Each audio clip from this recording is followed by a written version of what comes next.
Ant-Man part 1 के start होते ही हमें एक इंडस्ट्री दिखाई जाती है जहां पर एक साइंटिस्ट ने कोई केमिकल बनाया था, लेकिन उस इंडस्ट्री के बाकी साइंटिस्ट भी उस केमिकल को चुराना चाहते थे। तो उस केमिकल को बनाने वाले साइंटिस्ट इस बात से काफी तंग आ जाते हैं और वो कंपनी ही छोड़ देते हैं। तो ये था सारा पास्ट का सीन। अब हम प्रेजेंट की तरफ आते हैं। अब उस साइंटिस्ट की अपनी कंपनी होती है और उसकी एक बेटी भी होती है, लेकिन उनकी बेटी उनसे कहती है कि डैड आप बूढ़े हो गए हैं, मैं और मेरा कुलीग इस कंपनी का ख्याल रख लेंगे। जिन दिनों साइंटिस्ट कंपनी नहीं आ रहे होते तो उनकी बेटी और उसका कुलीग मिलकर एक ड्रेस तैयार करते हैं, एक येलो कलर का ड्रेस जो कि बिल्कुल एंटमैन की तरह था। वो इस ड्रेस का गलत यूज करने वाले थे। वो इस ड्रेस को ज्यादा कीमत पर बेचकर बहुत जल्द अमीर होना चाहते थे, जो कि सरासर गलत था। दूसरी तरफ हम इस मूवी का मेन कैरेक्टर देखते हैं जिसका नाम स्कॉट होता है। वो काफी चोरियां किया करता था और इसीलिए काफी सजा काट कर आ रहा था। वो जाकर अपनी बेटी से मिलता है जो कि बहुत प्यारी होती है, लेकिन उसकी वाइफ अब उससे सेपरेट हो चुकी थी और उसने कहीं और शादी कर ली थी। स्कॉट को अपनी जिंदगी किसी तरह तो गुजारनी थी ना, तो वो जॉब्स ढूंढने लगता है, लेकिन कोई भी उसे जॉब नहीं देता कि तुम्हारा तो क्रिमिनल रिकॉर्ड है।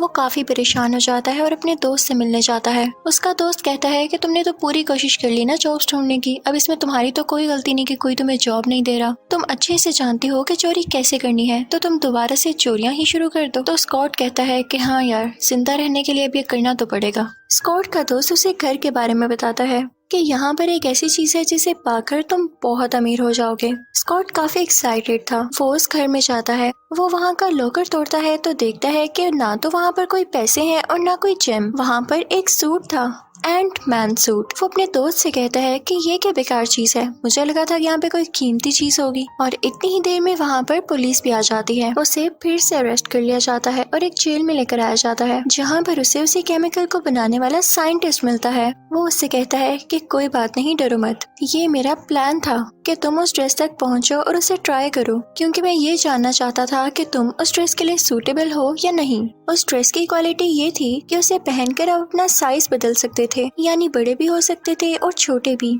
तो अब जिस लॉकर रूम में स्कॉट होता है, वहाँ पर कुछ चूंटियां वही एंटमैन का ड्रेस लेकर आती हैं, जिसे स्कॉट फौरन से पहन लेता है और जेल से बाहर आ जाता है। वो सीधा वहाँ से उसे साइंटिस्ट के पास जाता है। तो साइंटिस्ट उसे बताता है कि मेरी बेटी ने सेम ऐसा ड्रेस तैयार किया है, लेकिन येलो कलर में, जो कि और ज्यादा एडवांस है। वो उसे बेचना चाहती है, लेकिन मैं ऐसा नहीं होने दूंगा, क्योंकि उसने मेरी रिसर्च को यूज करके ही वो बनाया है। मैंने तुम्हें इसलिए चूज किया कि तुम उसके पास जाओ और वो ड्रेस मुझे ला कर दो। स्कॉट उस साइंटिस्ट की बात मान लेता है, क्योंकि उसने उसकी हेल्प की होती है जेल से बाहर आने में। और वो सीधा उसी इंडस्ट्री में जाता है जहाँ पर उस साइंटिस्ट की बेटी थी। वो स्कॉट को देख लेती है और उसे पूछती है कि तुम यहाँ पर क्यों आए हो। तो स्कॉट के मुंह से सच निकल जाता है। अब वो साइंटिस्ट की बेटी कहती है कि अच्छा ऐसी ही बात है, तो सुनो, मुझे रिग्रेट है कि मैंने अपने फादर के साथ बुरा किया। मैंने उन्हें इस कंपनी से इसीलिए दूर किया था ताकि मैं ये ड्रेस बना सकूं। लेकिन अगर वो वाकई कोई ऐसा आदमी ढूंढना चाहते हैं जो कि इस ड्रेस को अच्छे से कैरी कर सकेगा और इसका कैपेबल होगा, तो ठीक है, लेकिन इससे पहले मैं तुम्हें चेक करूंगी और साथ साथ तुम्हें स्किल्स भी सिखाऊंगी कि क्या वाकई तुम उस ड्रेस को पहनने के काबिल हो। तो स्कॉट भी मान जाता है और उससे स्किल सीखने लगता है कि उस सूट को कैसे यूज करना है। साइंटिस्ट की बेटी को अपने फादर के लिए बुरा लग रहा होता है, तो वो अपने फादर से मिलने जाती है और कहती है कि मैं हमेशा यही सोचती रही कि आपकी और मामा की सेपरेशन हो चुकी है और आपके लिए सब कुछ वही केमिकल था। तो आज मैं आपको चांस देती हूँ, मुझे बताएं मामा कहाँ है। तो वो साइंटिस्ट बताता है कि बेटा, तुम्हारी माँ के लिए भी मैंने एक सूट बनाया था और उसको वेस्प कहा जाता था।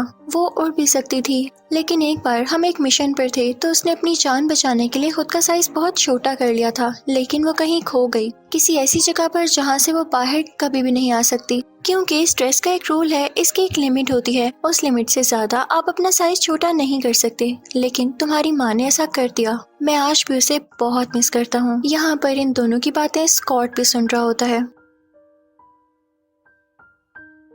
वो साइंटिस्ट की तरफ बढ़ता है और कहता है कि आपने मुझे इस बारे में कभी नहीं बताया। तो वो साइंटिस्ट स्कॉट से कहते हैं कि मैंने अभी तुम्हें सूट दिया ही कब। ये बात तुम भी अपने माइंड में रखो कि कभी भी अपना साइज इतना छोटा मत कर लेना, वरना तुम खो जाओगे। साइंटिस्ट स्कॉट को बताते हैं कि वो टाइम आ चुका है जब मैं तुम्हें तुम्हारे पहले मिशन पर भेज रहा हूँ, क्योंकि तुमने सीख लिया है एंटमैन सूट को कैसे कंट्रोल करना है। वो उसे कहते हैं कि जिस इंडस्ट्री को मैंने सालों पहले छोड़ा, तुम्हें वहाँ पर जाना है और मेरे लिए एक सीक्रेट डिवाइस को लाना है। तो स्कॉट कहता है कि आप फिक्र ही ना करें। स्कॉट उस इंडस्ट्री की तरफ चल पड़ता है। स्कॉट ने वही रेड और ब्लैक एंटमैन सूट पहना हुआ था, क्योंकि साइंटिस्ट की बेटी के उस कोलीग ने इन लोगों को धोखा दिया और उस इंडस्ट्री के साइंटिस्ट के साथ मिल गया जिस इंडस्ट्री को साइंटिस्ट ने छोड़ा था। स्कॉट उस जगह से वो सीक्रेट डिवाइस ले लेता है और तभी उसे पता चलता है कि उस लड़की का कोलीग भी वहाँ पर है, यानी साइंटिस्ट की बेटी का कोलीग, जो कि येलो एंड पेन सूट पर कुछ एक्सपेरिमेंट्स कर रहा है और इवन उसने उसे बेचने के लिए एक मीटिंग भी अरेंज कर ली है। अब वो आदमी यह सूट उस मीटिंग में प्रेजेंट करने ही वाला था कि तभी एंटमैन अपनी बाकी छोटी छोटी चूंटियों की फौज के साथ वहाँ पर पहुँच जाता है। वो वहाँ के सारे सिस्टम को क्रैश कर देता है और उसी जगह पहुँच जाता है जहाँ पर वो येलो एंटमैन सूट था। स्कॉट जो कि अब एंटमैन था वहाँ पहुँच चुका था।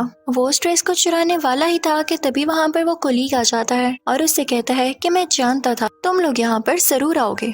वो स्कॉट को भी पकड़ लेता है, साइंटिस्ट को भी और साइंटिस्ट की बेटी को भी। स्कॉट जो कि अब एंटमैन बना हुआ था उसे एक आइडिया आता है। वो अपना साइज छोटा कर लेता है ताकि वो साइंटिस्ट और उसकी बेटी को बचा सके। लेकिन इसी दौरान वहाँ पर एक एजेंट आता है जो कि उस येलो एंटमैन सूट का फॉर्मूला लेके भागने लगता है, लेकिन वहाँ पर एक्सप्लोजिव्स लगे हुए थे जो कि उस येलो सूट को प्रोटेक्ट करने के लिए थे और वो फौरन से एक्सप्लोड हो जाते हैं। स्कॉट साइंटिस्ट को और उनकी बेटी को पहले ही बचा चुका था और वो लोग उस कंपनी से बाहर आ चुके थे। देखते ही देखते वो कंपनी यानी वो इंडस्ट्री डिस्ट्रॉय हो जाती है। अब उस कोलीग ने उस बॉम्ब में अपना वो येलो सूट तो डिस्ट्रॉय नहीं करना था, जाहिर सी बात है उसने कुछ अरेंजमेंट की होगी। उसने वो येलो सूट बचा लिया था और अब वो खुद इसे पहन लेता है। स्कॉट से बात बर्दाश्त नहीं होती और वो फौरन से उसके पास जाता है। अब इन दोनों में लड़ाई होने लगती है। स्कॉट को यहाँ पर ये फायदा होता है कि उसने सीख लिया था कि एंटमैन सूट को कैसे यूज करना है, जबकि उस आदमी को एंटमैन सूट को यूज ही नहीं करना आ रहा था। हालांकि वो सूट ज्यादा एडवांस था, तो उसे काफी गुस्सा आता है कि काश मैंने भी स्किल सीख लिए होते। अब उसे जब कुछ नहीं हो पाता तो वो सीधा स्कॉट के घर जाता है।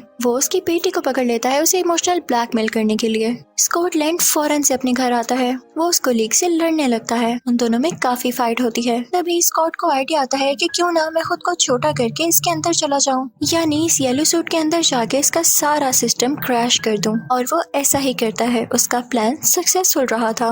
उस आदमी का येलो सूट पूरा का पूरा तबाह हो जाता है। लेकिन स्कॉट से यहाँ पर गलती हो गई थी। उसने खुद को बहुत ज्यादा छोटा कर लिया था और वो वहाँ पर जा चुका था जहाँ से वापस आना पॉसिबल नहीं था, जहाँ पर साइंटिस्ट की वाइफ भी जा चुकी थी। वो काफी परेशान हो जाता है। लेकिन तभी उसे कैप्सूल दिखाई देता है। वो उसे अपने सूट में फिक्स करता है और उसको मूव करने लगता है, जिससे टाइम रिवर्स हो जाता है और साथ ही साथ वो जगह भी स्कॉट को खुद से बाहर निकाल देती है। जब स्कॉट बाहर आता है तो सब बहुत खुश होते हैं और साइंटिस्ट स्कॉट से पूछता है कि तुमने ऐसा कैसे किया, तुम उस जगह से कैसे वापस आ गए। मुझे तुम्हारे ऐसा करने से बहुत खुशी मिली है, तुम जानते भी नहीं हो। मैं बहुत एक्साइटेड हूँ कि मेरी बीवी भी वापस आ सकेगी। वो उसे बहुत एडमायर करता है। मूवी के लास्ट सीन में साइंटिस्ट अपनी बेटी को एक जगह पर लेकर जाते हैं जहाँ पर वो उसे एक नया सूट दिखाते हैं जो कि वेस्प का था। वो उसे बताते हैं कि ये मेरी नई इन्वेंशन है और इसी के साथ यहाँ पार्ट 1 खत्म हो जाता है। अब मैं आपको एक्सप्लेन करूंगी इस मूवी का पार्ट 2 जो कि है एंटमैन एंड द वास्प। तो मूवी स्टार्ट होती है पास्ट के एक सीन को दिखाते हुए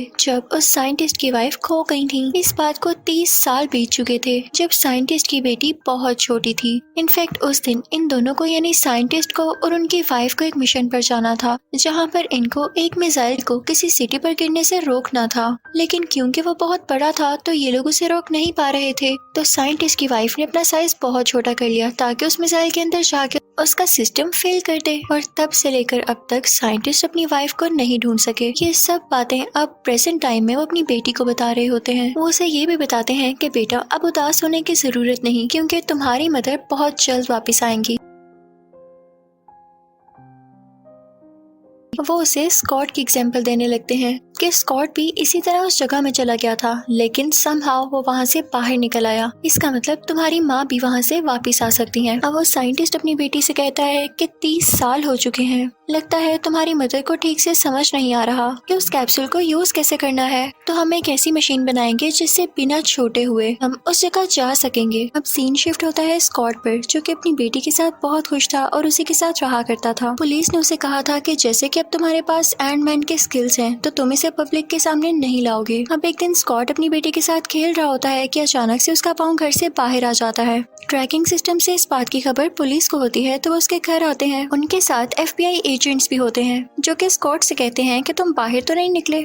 लेकिन इससे पहले कि स्कॉट कुछ बोलता है, स्कॉट की बेटी उनके सामने आती है और कहती है कि आप मेरे डैड को तंग क्यों करते हैं, वो मेरे साथ बस खेल ही तो रहे थे। तो वो FBI एजेंट्स उसकी बेटी को समझाने लगते हैं और यहाँ पे हम पे ये रिवील होता है कि उसको उसके घर में रहने के लिए क्यों कहा गया था। इनफैक्ट वो पुलिस के मना करने के बावजूद कैप्टन अमेरिका के साथ मिल गया था और इनके एक साथ मिल जाने की वजह से काफी ज्यादा डिस्ट्रक्शन हुई थी। तो गवर्नमेंट ने एंटमैन से कहा कि कॉन्ट्रैक्ट पर साइन करो कि आइंदा के बाद ऐसा नहीं होगा, और एंटमैन ने ये बात नहीं मानी तो उसे 3 साल के लिए अपने घर में रहने का कहा गया, जो कि एक तरह की हाउस जेल थी, यानी वो इस दौरान बाहर नहीं जा सकता था। तो वो FBI एजेंट्स उसकी बेटी को बताते हैं कि बेटा, इन 3 साल पूरे होने में सिर्फ 3 दिन बाकी हैं। हम आपके फादर को कह रहे हैं कि अपने घर में रहें, लेकिन ये हमारी सुनते ही नहीं। तो वो छोटी बच्ची उनसे पूछती है, यानी 3 दिन के बाद मेरे पापा फ्री हो जाएंगे? तो वो कहते हैं कि हाँ बिल्कुल। इसी दौरान वहाँ पर एंटमैन की एक्स वाइफ और उसका हस्बैंड आते हैं और अपनी बेटी को ले जाने का कहते हैं। वो कहते हैं कि हमें घूमने जाना है और कुछ टाइम बाद हम इसको यहाँ छोड़ जाएंगे। अब स्कॉट की बेटी क्योंकि जा चुकी थी तो उसे ये बाकी बचे हुए 3 दिन अपने घर में ही गुजारने थे, और वो भी अकेले। तो वो खुद से ही काफी एंजॉय करता है, सिंगिंग करता है और डांसिंग भी। एक दिन बात लेते हुए स्कॉट की आंख लग जाती है और उसे ये दिखाई देता है कि वो एक औरत के रूप में है, और वो औरत कोई और नहीं बल्कि साइंटिस्ट की बीवी थी, जो कि कई सालों से खो चुकी थी। जब स्कॉट की आंख खुलती है तो वो काफी परेशान होता है और साइंटिस्ट को कॉल करके ये बात बताता है, और फिर स्कॉट सो जाता है। लेकिन जब उसकी आंख खुलती है तो वो उसी साइंटिस्ट की बेटी के साथ होता है। वो उससे कहता है कि तुम मुझे कहाँ लेकर जा रही हो, तुम नहीं जानती कि मैं हाउस अरेस्ट पर हूँ? तो वो लड़की कहती है कि तुम इसकी फिक्र नहीं करो, मैंने ऑलरेडी वहाँ पर किसी को छोड़ दिया है जो कि बिल्कुल तुम्हारे जैसी हरकतें कर रहा है, और FBI एजेंट्स को बिल्कुल भी शक नहीं होगा कि तुम मेरे साथ हो। हम दोनों को किसी मिशन पर जाना है। वो स्कॉट को सीधा अपने फादर के लैब में ले आती है। तो साइंटिस्ट स्कॉट को बताते हैं कि मैं वहाँ पर जाने के लिए मशीन बना रहा हूँ जहाँ मेरी वाइफ कैद है, लेकिन कुछ टाइम चलने के बाद इसके सिस्टम में एरर आ गया, और साथ ही मुझे तुम्हारी कॉल आई कि तुमने मेरी वाइफ को देखा है। इसका मतलब कि हमें एक साइन मिला है कि मेरी वाइफ अभी भी जिंदा है और हम उसे बचा सकते हैं, और मैंने यहाँ पर तुम्हें इसलिए बुलाया है ताकि तुम मुझे बता सको कि उस जगह के अंदर एग्जैक्ट है क्या,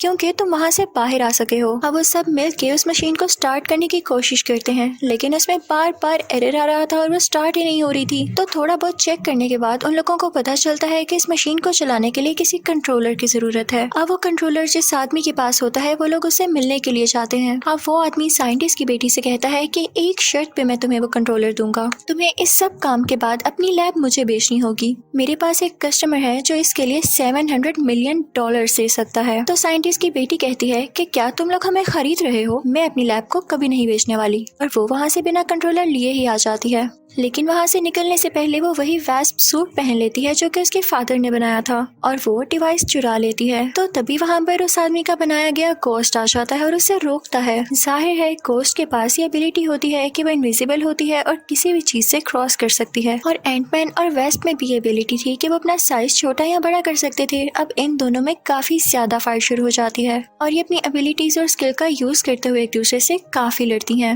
लेकिन लगता है कि वो गोस्ट काफी ज्यादा स्किलफुल थी। वो साइंटिस्ट की बेटी से वो कंट्रोलर वापस ले लेती है और उनके लैब को भी कंट्रोल कर लेती है। अब साइंटिस्ट के हाथ में कुछ भी नहीं रहा था, तो वो काफी अपसेट हो जाते हैं। तो वो साइंटिस्ट कहते हैं कि एक प्रोफेसर मेरा दोस्त है, और जब मेरी वाइफ उस जगह पर गुम हो गई थी तो उसने और मैंने मिलकर काफी कोशिश की थी कि किसी तरह से मेरी वाइफ को उस जगह से वापस लाया जाए। हो सकता है कि अब वो मेरी हेल्प दोबारा कर दे।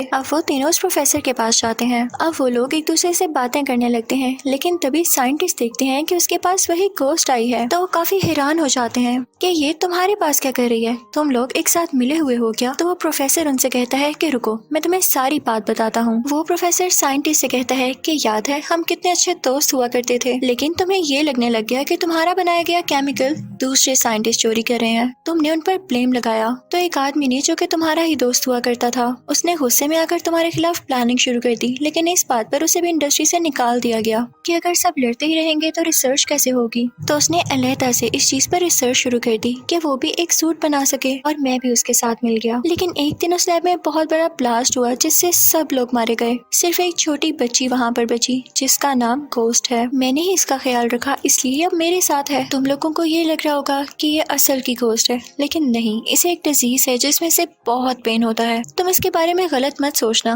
क्योंकि इसने तुम लोगों की लैब इसलिए चुराई क्योंकि खुद को ठीक करना चाहती है। ये बेचारी तंग आ चुकी है इस डिजीज से। लेकिन जब इंडस्ट्री वालों ने इसकी ये एबिलिटीज देखी तो उन्होंने इसकी इन एबिलिटीज को अच्छे से यूज करना सिखाया और इसे अपने साथ शामिल कर लिया और इसको एक एडवांस सूट भी दिया। लेकिन इसने बहुत किलिंग्स करना शुरू कर दी और उस दौरान हमारी लैब भी डिस्ट्रॉय हो गई थी, तो मैं इसको लेकर यहाँ पर आ गया और अब हम एक साथ काम करते हैं। उस प्रोफेसर ने इन तीनों को बांध रखा था। अब ये तीनों परेशान थे क्योंकि इन्हें किसी तरह से अपनी लैब वापस चाहिए थी। ये किसी गोस्ट के लिए अपनी लैब को लिमिट नहीं कर सकते थे, तो ये तीनों वहाँ से निकल आते हैं। ये एक फॉरेस्ट में जाते हैं और अपनी लैब को बड़ा कर देते हैं और उसमें काफी एफर्ट्स डालकर वो उस मशीन को दोबारा से स्टार्ट कर देते हैं और अब की बार उस मशीन में कोई एरर नहीं आता, तो वो सब काफी खुश हो जाते हैं। अब वो मशीन उस जगह पर कोई सिग्नल्स भेजती है, जिस वजह से साइंटिस्ट की वाइफ और स्कॉट आपस में कनेक्टेड हो जाते हैं। जिन एरर्स की वजह से साइंटिस्ट की वाइफ इस दुनिया में नहीं आ पा रही थी, स्कॉट उन सब एरर्स को सॉल्व कर देता है। लेकिन तभी कोई पुलिस को ये न्यूज दे देता है कि ये लोग अजीब एक्सपेरिमेंट्स कर रहे हैं। पुलिस भी उन इंडस्ट्री वाले लोगों के साथ मिली हुई थी और उनको उन साइंटिस्ट की लोकेशन भी दे दी जाती है, तो वो सब मिलकर उधर फॉरेस्ट में आते हैं और साइंटिस्ट को और उसकी बेटी को अरेस्ट कर लेते हैं। उस दौरान स्कॉट अपने घर गया था, लेकिन वो भी वहाँ पर आ जाता है और उन दोनों को बचा लेता है। वहाँ पर वो गोस्ट भी आ चुकी थी जो उनसे लैब दोबारा छीन लेती है, लेकिन स्कॉट जो कि अब एंटमैन था उससे वो मशीन वापस लेता है और वो साइंटिस्ट उस मशीन में बैठकर उस जगह चले जाते हैं जहाँ पर उनकी वाइफ होती है। उधर जाते ही उनकी मशीन का और उनका साइज काफी छोटा हो चुका था। उधर वो अपनी वाइफ के लोकेशन का पता लगाने लगते हैं, लेकिन आसपास बहुत सारी चीजें मूव कर रही थी और ऐसा करना काफी डिफिकल्ट था। दूसरी तरफ वो गोस्ट भी उस लैब को लेकर भाग रही होती है, क्योंकि उसके पास खुद को ठीक करने के लिए सिर्फ 1 या 2 हफ्ते बाकी थे।